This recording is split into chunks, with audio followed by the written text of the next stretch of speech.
Dalam hal penanganan tindak pidana kekerasan seksual terhadap anak, untuk Satreskrim Polres Minsel dari kurun waktu tahun 2021 kita menangani 30 kasus sejajaran Polres Minahasa Selatan.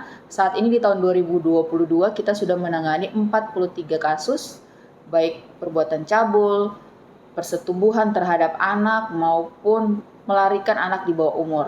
Kemudian ada juga tindak pidana perdagangan orang.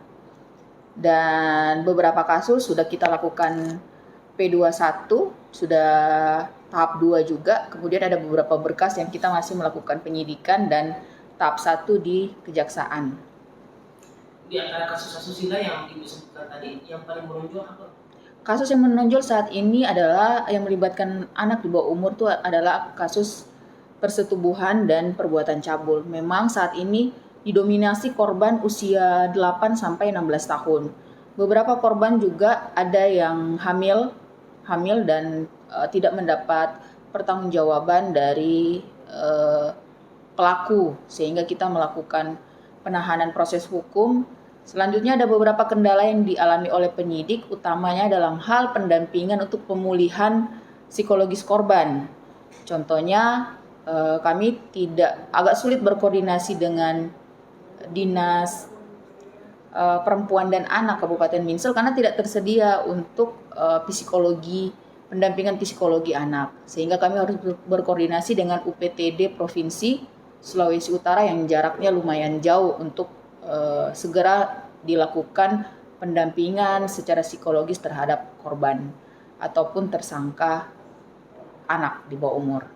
Untuk oknum dan korban saat ini itu kebanyakan atau pada yang Ibu tangani hingga saat ini itu dilatar belakangi dengan apa? Untuk pelaku rata-rata itu adalah ada hubungan dekat dengan korban. Ada yang keluarga, ada pacar, ada yang tetangga.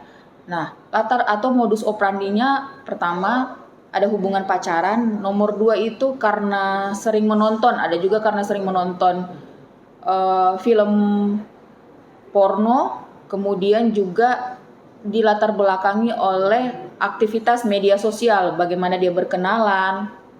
Nah, yang lain-lain itu ada beberapa modus operandi lain yang dilakukan, termasuk pengaruh minuman keras. Mungkin ada himbauan kepada masyarakat supaya angka kekerasan seksual khususnya yang terangkum dalam komposisi asusila.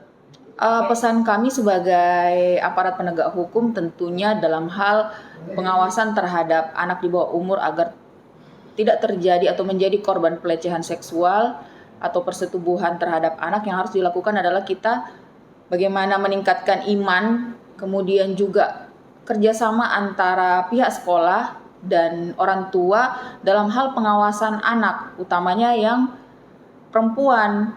Kalau memang sudah tidak ada yang melarang anak kita itu bergaul di luar, tetapi kita juga harus sambil mengontrol dengan siapa dia bergaul.